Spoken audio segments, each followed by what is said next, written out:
ഗതാഗത മാർഗ്ഗങ്ങൾ ഏതൊക്കെയാണ്? കരഗതാഗതം, ജലഗതാഗതം, വ്യോമഗതാഗതം ഉണ്ട് അല്ലേ? കരഗതാഗതത്തിൽ ഏതൊക്കെ വരും? റോഡ് വരും, റെയിൽ വരും. അതുപോലെ തന്നെ ജലഗതാഗതത്തിൽ ഉൾനാടൻ ഗതാഗതവും അത് വരും. അതുപോലെ തന്നെ കടൽ സമുദ്ര ഗതാഗതം വരും. വ്യോമഗതാഗതത്തിൽ ദേശീയ അന്തർദേശീയ വ്യോമഗതാഗതങ്ങളും വരും.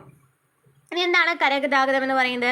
അറിയാലോ, ആ പേരിൽ തന്നെ ഉണ്ടല്ലോ, കരയിലൂടെയുള്ള ഗതാഗത സംവിധാനമാണ് കരഗതാഗതം എന്ന് പറയുന്നത്. റോഡ് ഗതാഗതം എന്ന് വെച്ചാൽ എന്താണ്? വാഹനങ്ങളുടെ സുഗമമായ സഞ്ചാരം സാധ്യമാകണമെങ്കിൽ സഞ്ചാരപാത വേണം. സുഗമമാകണമെങ്കിൽ സഞ്ചാരപാതകൾ വേണം. ഈ ഒറ്റയടിപ്പാത, മൺപാത, കല്ല് പാകിയ പാത, അങ്ങനെ പല പാതകളുണ്ട് അല്ലേ? ഒറ്റയടിപ്പാതകളും മൺപാതകളുമാണ് പണ്ട് കാലത്ത് ഗതാഗതത്തിന് ഉപയോഗിച്ചിരുന്നത്. പിന്നീടാണ് അല്ലേ മാറ്റങ്ങൾ വന്നു തുടങ്ങിയത്. കാലക്രമത്തിൽ കല്ല് പാകിയ പാതകളും കോൺക്രീറ്റ് പാതകളും ടാർ ചെയ്ത പാതകളും നിലവിൽ വന്നു. എന്താണ് മക് ആദം റോഡുകൾ എന്ന് പറയുന്നത്? മക് ആദം റോഡുകൾ എന്ന് പറയുന്നത് 1820 സ്കോട്ടിഷ് എഞ്ചിനീയറായ ജെൽ മക് ആദം ആണ്. ആധുനിക രീതിയിലുള്ള റോഡ് നിർമ്മാണം തുടക്കമിട്ടത്. കരിങ്കൽ കഷ്ണങ്ങൾ നിരത്തി റോഡ് റോളർ മെഷീനുകൾ ഉപയോഗിച്ച് നിർമ്മിക്കുന്ന ഇത്തരം റോഡുകൾ മക് ആദം റോഡുകൾ എന്നാണ് അറിയപ്പെട്ടിരുന്നത്.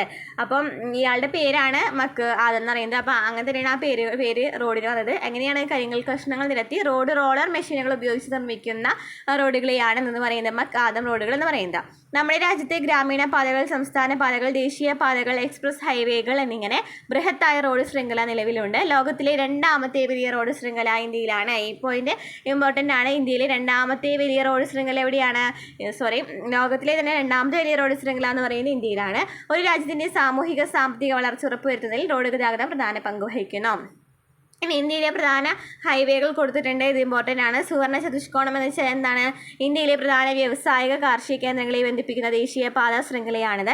ഡൽഹി, കൊൽക്കത്ത, മുംബൈ, ചെന്നൈ എന്നീ നഗരങ്ങളിലൂടെയും 12 സംസ്ഥാനങ്ങളിലൂടെയും ഈ പാത കടന്നു പോകുന്നു. അപ്പോൾ സുവർണ്ണ ചതുഷ്കോണം കടന്നു പോകുന്നത് ഡൽഹി, കൊൽക്കത്ത, മുംബൈ, ചെന്നൈ എന്നീ നഗരങ്ങളിലൂടെയും 12 സംസ്ഥാനങ്ങളിലൂടെയും കടന്നു പോകുന്നതാണ് സുവർണ്ണ ചതുഷ്കോണം എന്ന് പറയുന്നത്.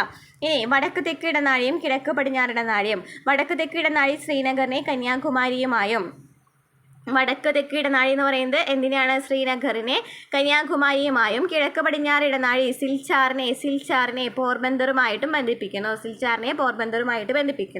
അപ്പോൾ വടക്ക് തെക്ക് ഇടനാഴി ശ്രീനഗറിനെ കന്യാകുമാരിയുമായും, കിഴക്ക് പടിഞ്ഞാറ് ഇടനാഴി സിൽച്ചാറിനെ പോർബന്ദറുമായിട്ടും ബന്ധിപ്പിക്കുന്നു. അപ്പോൾ ഇതാണ് സുവർണ്ണ ചതുഷ്കോണം. അതുപോലെ തന്നെ വടക്ക് തെക്ക് ഇടനാഴി